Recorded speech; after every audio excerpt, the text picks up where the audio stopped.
दोस्तों ये तस्वीर सोशल साइट्स पर बहुत दिनों से वायरल हो रही है और तस्वीर में कैप्शन दिया गया है कि मंदिर मस्जिद एक ही है, बस चाय वाला बीच में आ गया। हालांकि इस कैप्शन के साथ ये तस्वीर छत्तीसगढ़ के कांग्रेस के लीडर चुनीलाल साहू ने ट्वीट की थी और ट्वीट के बाद ये तस्वीरें बहुत वायरल हुई थी। चुनीलाल साहू एक पॉलिटिकल लीडर है तो इस ट्वीट को पॉलिटिकल ट्वीट भी कहा जा सकता है और चाय वाले की तुलना किससे की जा रही है वो तो आप खुद अंदाजा लगा सकते हैं। ये तस्वीरें ट्विटर और सोशल साइट्स पर अभी भी मौजूद है, लेकिन हकीकत इसकी बिल्कुल उलट है। दोस्तों ये तस्वीरें मुंबई के बाइकला के इलाके की है, जहां मंदिर और मस्जिद और ये चाय की दुकान एक ही जगह दिखाई दी जा रही है।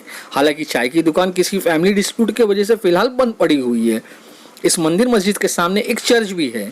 मस्जिद का नाम मोती मस्जिद है और मंदिर का नाम हनुमान मंदिर है। दोनों के बीच में चाय की दुकान के साथ साथ और भी कई दुकानें मौजूद। हमने इस बारे में मस्जिद के ट्रस्टी और मस्जिद कमेटी के प्रेसिडेंट इम्तियाज शेख से बात की। आइए सुनते हैं उन्होंने क्या कहा इस बारे में। खबर एक्सप्रेस में आपका स्वागत है। इस वक्त हम मौजूद हैं मोती मस्जिद बाइकला पे जो स्थित है। वहाँ पर हमारे साथ में मौजूद है इम्तियाज शेख सर, जो यहाँ के ट्रस्टी भी है और कमेटी मेंबर के जो है वो प्रेसिडेंट भी हैं। हम उनसे इस मस्जिद के बारे में कुछ जानने की कोशिश करेंगे। आइए हम उनसे बात करें। इम्तियाज भाई, मैं सबसे पहला सवाल आपसे ये करना चाहूँगा कि आज जो देश में माहौल बना हुआ है, नफ़रत का माहौल बना हुआ है, लोगों के दिलों में नफ़रत भरी जा रही है पॉलिटिकल पार्टीज़ को लेकर, चाहे वो कोई भी पॉलिटिकल पार्टीज़ हो, लोगों के दिलों में नफ़रत भरी हुई है। लेकिन ऐसे माहौल में भी आज आप लोगों की मंदिर और मस्जिद जो है एक भाईचारे की मिसाल बनी हुई है यहाँ पे। उसके बारे में थोड़ा सा, इस मस्जिद के और मंदिर के बारे में थोड़ा सा हमें बताइए। मेरा नाम इम्तियाज़ है, मैं इस मस्जिद का सदर हूँ। दरअसल बात ऐसी है कि यहाँ पर जो लोगों को बोलने का मतलब रहता है कि इससे पहले भी कुछ व्हाट्सएप पे फ़ोटो वायरल हुए थे कि मंदिर मस्जिद एक है, बीच में कुछ चाय वाला आ गया, ऐसा काफ़ी मतलब बातें हुई है। लेकिन ये सब ये पॉलिटिशियन की और लोगों को जिनके दिलों में मतलब ये होता है कि हम नफ़रत फैलाएं, लोगों के भेदभाव में खड़े, उन लोगों के लिए ये सब चीज़ें बहुत आसान हो जाती है और ये लोग उसको बहुत बड़ा इशू बनाते हैं। ये मैं जहाँ पे खड़ा हूँ, ये हमारी 1857 की मस्जिद है। लगभग इसको आज अगर देखा जाए तो हमको 160 से 170 साल हो चुका है और ये खाली मंदिर मस्जिद और सामने की तरफ एक चर्च भी है। आप ये देखिए, शायद बम्बई में और मेरे ख्याल से शायद हो सकता है कि पूरे हिंदुस्तान में ऐसी कोई जगह नहीं जो 3 धार्मिक चीज़ें एक साथ में हो। लेकिन हम तीनों में किसी भी किस्म का कोई प्रॉब्लम या किसी चीज़ को लेकर भेदभाव या किसी चीज़ को लेकर इशू नहीं हुआ। बिल्कुल मस्जिद की दीवार से लग के ही मंदिर है। लेकिन अगर कुछ चीज़ की ज़रूरत पड़ती है मंदिर की या मंदिर वालों को, जैसे अभी कभी लाइट का भी प्रॉब्लम होता है, कभी किस चीज़ का है, तो हम लोग उनको फुल कोऑपरेट करते हैं। और यहाँ पर जो बना हुआ माहौल है ये एक ज़माने से है, कभी यहाँ पर कोई ऐसा इशू नहीं हुआ कि किसी के बीच में झगड़े हो या फसाद हो। काफ़ी जगहों पे फसाद हुआ, लेकिन अल्हम्दुलिल्लाह इस भाईकल्ले में आपने देखा होगा हिस्ट्री उड़ा के कभी इस तरह का आज तक इन्होंने किसी चीज़ के ऊपर ये नहीं कहा कि आप लोगों से कोई तकलीफ़ है हमको, ना हमको मंदिर से किसी चीज़ में कोई तकलीफ़ होती है, ना मंदिर वाले को हमारे साथ। हमारी अज़ान भी बराबर होती है, उनके वहाँ पूजा का वक्त आता है, वो लोग वहाँ घंटियाँ बजाते हैं। कोई ऐसा इशू नहीं होता कि दोनों चीज़ एक साथ में कभी मैच हो। ये तो बाहर का माहौल है और लोग अपनी रोज़ी रोटी के लिए बोले या अपनी वाहवाही के लिए बोले या माहौल ख़राब करने के लिए बोले तो ये लोग इशू बनाते हैं। इम्तियाज़ भाई, एक ट्विटर पे एक ट्वीट वायरल हुआ था, कांग्रेस के कोई लीडर थे चुन्नीलाल साहू करके, उन्होंने आपकी मंदिर मस्जिद का जो फ़ोटो है वो टैग करके और एक कटाक्ष किया था कि मंदिर और मस्जिद के बीच में आ गया चाय वाला। नहीं, तो ये जो बात है कि मंदिर मस्जिद के बीच में चाय वाला आ गया, आप देखेंगे कि यहाँ पर सुबह के टाइम बाहर के वर्ल्ड के टूरिस्ट जो आते हैं हिंदुस्तान में घूमने के लिए, तो ये जो टूरिस्ट लोग हैं इनको एक ऐतिहासिक जगह लगती है कि मंदिर भी है, मस्जिद भी है। वो लोग सुबह के काफ़ी फ़ोटो लेके जाते हैं और हम किसी को फ़ोटो के लिए मना नहीं करते कि हमें उसने फ़ोटो लिया है नहीं, हम फ़ोटो देते हैं, लेके जाते हैं, वो लोग फ़ोटो लेते हैं। लेकिन कैसा होता है कि वो ले जाने के बाद में उसको किस तरह का मिसयूज़ कर रहा है या उनके अपनी बुक में क्या डाल रहा है, हमको उसको रोकने का या बोलने का कोई राइट नहीं है। हम ये हिसाब से देखते कि इसके दिल में था कि एक दोनों धार्मिक चीज़ एक साथ में उसने आगे फ़ोटो लेके, उसके दिल में क्या था, उसने क्या ट्वीट करके डाला, हम उसके ऊपर नहीं जा सकते। लेकिन हम हमारी जगह के हमारी चीज़ को, हम ये चीज़ को समझते हैं कि यहाँ पर कोई ऐसा माहौल है ही नहीं। अच्छा, लेकिन हमने अभी जैसे देखा है इम्तियाज़ भाई कि जो चाय की दुकान है ये भी बंद है, तो ये पहले से ही बंद है या अभी बंद हुई है? नहीं, ये पहला उस वक्त शुरू थी, उनका कुछ फैमिली मैटर है या कुछ है, इसके लिए उन लोगों ने बंद करके रखा है। और ये दुकान के साथ में और भी दुकानें हैं, लेकिन इसको इशू बनाया गया कि चाय की दुकान है। आप उसके आगे भी देखेंगे मंदिर के दूसरी तरफ भी दुकान है, मस्जिद के और भी तरफ दुकान है, इसके बाजू में भी चाय की दुकान है जो भी फ़िलहाल रनिंग में हसमुख करके है, बिल्कुल मस्जिद के बाजू में लग के है वो भी।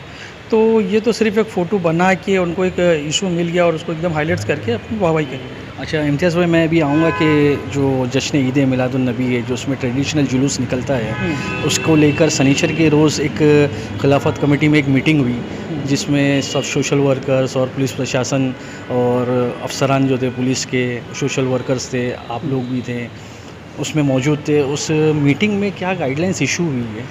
देखिए, वो जो खिलाफत कमेटी की जो मीटिंग हुई थी, तो उसमें लोगों को कोई गाइडलाइन का इशू नहीं था। सिर्फ उनको ये बताया गया था कि यहाँ मीटिंग है और जुलूस के सिलसिले में मीटिंग है, लेकिन उन्होंने ये नहीं बताया था कि गाइडलाइन क्या आने वाली है। उन्होंने कहा था कि आप लोग अपना ऑप्शन बताइए किस तरह। लेकिन जब वहाँ पर बातें हुई तो हमने भी अपनी बातें रखी और पुलिस प्रशासन के काफ़ी लोग बैठे थे, काफ़ी जोन के 5-6 जोन के लोग बैठे थे और सीनियर साहब थे हमारे बाइकल्ला के और काफ़ी लोग थे उसमें। तो उसमें बात ऐसी हुई थी कि आप लोगों को परमिशन मिलेगा, शायद हो सकता है संडे या मंडे को। लेकिन जब ये चीज़ हुई तो उसके सडनली 1 घंटे बाद में कुछ मैसेज आना चालू हुए गली न्यूज़, और काफ़ी उसमें से कि आपको 5 गाड़ी का परमिशन मिला है। तो ये 5 गाड़ी से तो हमारा मसला नहीं होता। ये बात हमने अंदर भी रखा थे कि ये 5 गाड़ी, ये जो गाड़ी निकलती है, ये बाइकल्ला फ्रूट मार्केट से सबसे पहली गाड़ी होती है, सबसे पहला स्टेज होता है हमारा। और वो लास्ट टाइम हमको स्टेज का भी परमिशन नहीं था, गाड़ी का भी परमिशन नहीं था, एक ही गाड़ी निकली थी। खैर अभी जो गाइडलाइन आई है इसमें इशू हुआ है कि 5 गाड़ी, अब 5 गाड़ी में सिर्फ 5 आदमी को परमिशन है। तो ये 5 आदमी में कौन लोग जाएंगे? अब इतना बड़ा मोहल्ला है, मोहल्ले से हमारे बाइकल्ला फ्रूट मार्केट की 3 गाड़ियाँ निकलती है। अब इन 3 गाड़ियों में से एक गाड़ी पे 5 आदमी का इन्होंने डिसीजन लिया है, तो उस 5 में किसको खड़ा करें? अगर किसी को हम भेजते हैं या कोई नहीं जाता है तो वो आपस में एक नाइतफाकी होगी। तो इससे बेहतर है कि हमारे मोहल्ले के लोगों ने ऐसा डिसाइड किया था कि बजाय गाड़ी निकालने के हम उसी पैसे का लोगों में जो न्याज वगैरह का लंगर है वो करें, गरीबों में खाना तकसीम करें, एक छोटा प्रोग्राम करके अपना मोहल्ले में कि एक नात की महफिल हो गई हो छोटा सी, इस तरह करके हम वो पैसा वहाँ पे तकसीम करें, वो पैसा वहाँ लगाए बजाय इसके। क्योंकि ये लोग वहाँ पर गाड़ी को इतनी फास्ट लास्ट टाइम इन लोग ने भगाया था कि 1 घंटे के अंदर पूरा जुलूस ख़त्म हो गया। तो ये जुलूस की कोई शान ही नहीं रही। हम जुलूस निकाल रहे हैं आप सल्लल्लाहु अलैहि वसल्लम की शान में, जिनके तोफ़ैल सारा जहाँ बना, और उनके लिए इतनी गाड़ियों को इतना फास्ट भगाते हुए ले जाना कोई इशू नहीं था। तो बच्चों ने डिसाइड किया कि नहीं, हमको अभी लगाना ही नहीं है गाड़ी, इससे बेहतर हम इनके लिए अभी बहुत जगह ब्लड डोनेशन का कैंप लग रहा है, खून का अताए का लग रहा है, तो इससे बेहतर है कि हम लोग यहाँ पे न्याज और लंगर का इंतज़ाम। अच्छा, एक गाइडलाइंस ये भी सामने, जैसे गाइडलाइंस वायरल हुई है जो, उसमें ये बताया गया है कि जो स्वागत करने के लिए मोहल्लों में चौराहों पर स्टेज की परमिशन गवर्नमेंट ने तो दी है, लेकिन साथ में ये भी कहा है कि उधर स्टेज बांधने के लिए आपको बीएमसी से या तो पुलिस डिपार्टमेंट से या किसी जिम्मेदार लोगों की परमिशन आपको लगेगी। तो परमिशन मिल रही है लोगों को? जी, उस वक्त जो बात हुई थी पुलिस स्टेशन अपना मीटिंग में खिलाफत कमेटी में कि आप लोग पुलिस स्टेशन से परमिशन ले सकते हैं, बीएमसी से ले सकते हैं, लेकिन मेरा बोलने का मतलब ये है कि जब 5 गाड़ी निकल रही है, एक गाड़ी पे 5 आदमी रहेंगे, तो इतना बड़ा स्टेज लगा कि हम किसको तकसीम करेंगे पानी, किसको देंगे, किसको बांटेंगे? तो इसके लिए हम लोग डिसाइड करके हम स्टेज भी नहीं लगाए, क्योंकि मतलब नहीं है 5 गाड़ी इतनी स्पीड में निकल जाएगी और इतना बड़ा स्टेज लगा के, और वहाँ पे किसी को स्वागत करने के लिए जिस तरह मतलब कोई नेता आता है या फिर कोई उसमें मौलाना होते हैं, उनको हम लोग हार फूल डालते थे। लास्ट टाइम हमको मौका नहीं मिला, गाड़ी इतनी फास्ट निकल गई, तो हमने बोला जब अभी भी यही हाल रहेगा तो फ़ायदा क्या इतना लगा के, और पानी हम किसको तकसीम करें? ये लोग वहाँ पर पब्लिक को भी चलने का मौका नहीं देते हैं, बैरिक लगा के पूरा बंद कर देते हैं, ये पुलिस बंद कर देती है उनको। जैसे आपने बताया कि पिछले साल भी जो गाड़ियाँ, एक गाड़ी का जो परमिशन था और बड़ी स्पीड में लेके जुलूस को कंप्लीट कर दिया गया था, और इस साल जो 5 गाड़ी का परमिशन दिया, तो इस साल भी उसी तरीके से रूट, अधूरा रूट कवर करेंगे या पूरा रूट कवर किया जाएगा इस बार? नहीं, ये लोगों ने कुछ रूट चेंज किया था कि अब की मतलब रूट कुछ चेंज होकर जाएगा, लेकिन गाड़ियाँ की जब हमने वहाँ पे बात रखी थी कि जो आप लोग इतनी फास्ट गाड़ियाँ लेके जाते हो, आप लोग रुकने नहीं देते हो, तो उन्होंने वहाँ पे बात की थी कि अच्छा ठीक है, आपकी स्लो ले जाना। अब ये 5 गाड़ी है, आपके सामने से कितनी देर में गुजरेगी? अगर 5 ट्रक आपके सामने से निकलता है, ये दिन आपको 5 मिनट लगेगा निकलने के लिए, तो उस 5 मिनट में क्या कर सकते हैं? और इसका कोई मतलब नहीं रहा। अच्छा इम्तियाज़ भाई, जैसे कि जो गाड़ियाँ निकलेगी और अगर कुछ लोग गाड़ियों में, तो 5-10 लोगों की परमिशन दी गई है, लेकिन अगर लोग गाड़ियों के पीछे अगर चलते हैं तो उसके ऊपर कुछ कार्रवाई होने की उम्मीद है? इन लोगों ने कहा था कि सिर्फ गाड़ी पे 5 आदमी रहेंगे और बाहर जो पैदल चलने वाले वो किसी को अलाउड नहीं है। तो जब किसी को अलाउड नहीं है, अगर कोई वहाँ पे जाने की कोशिश करता है तो हो सकता है लोग एक्शन ले उस ट्रक वाले के ऊपर या उस मोहल्ले वाले के ऊपर जहाँ के वो लोग हो।